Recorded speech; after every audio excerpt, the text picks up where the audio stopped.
సిద్దిపేట జిల్లా మర్కుక్ మండలం వరదరాజపురం గ్రామంలోని పురాతన ఆలయం శ్రీ వరదరాజస్వామి పుష్ప రథోత్సవం బుధవారం కన్నుల పండగగా నిర్వహించారు.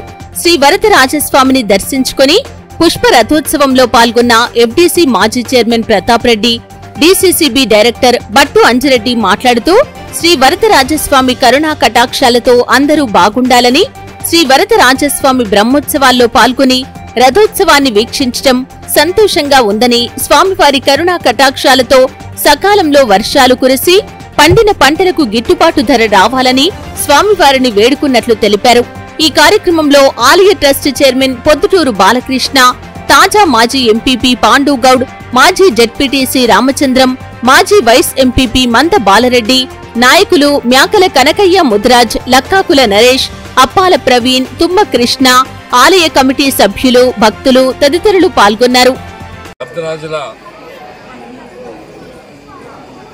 గోవిందరాజులు దాదాపుగా 1000 సంవత్సరాల చరిత్ర కలిగినటువంటి వరదరాజపురం వరదరాజుల స్వామి చరిత్ర కలిగినటువంటి ఆలయం ఇది. ఈ ఆలయానికి దాదాపుగా కొన్ని వందల ఎకరాలు భూమి కూడా ఆ రోజు నుండి ఆలయం పేరు మీదనే ఉంది. అది ఈరోజు కూడా ఆలయం కంట్రోల్లోనే ఉంది. ఈ ఆలయాన్ని నిర్మాణం చేయడానికి కేసీఆర్ గారు దాదాపుగా 10 కోట్ల రూపాయలు వెచ్చించడం జరిగింది. దురదృష్టవశాత్తు గవర్నమెంట్ పోవడం వల్ల ఆ బిల్స్ కూడా ఇవ్వలేని పరిస్థితుల్లో ఇప్పుడు ఉన్నటువంటి ప్రభుత్వం ఉంది.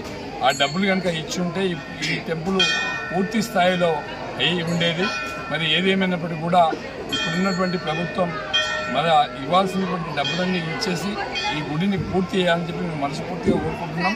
మరి ఏది ఏమైనప్పటికీ వరదరాజుల యొక్క ఆలయాన్ని నిర్మాణంలో గ్రామంలో ఉన్నటువంటి మరి రమేష్ గారు, కృష్ణ గారు, మరి రామకృష్ణారెడ్డి గారు, ప్రవీణ్ గారు, నరసింహ గారు, మరి ఇక్కడ ఉన్నటువంటి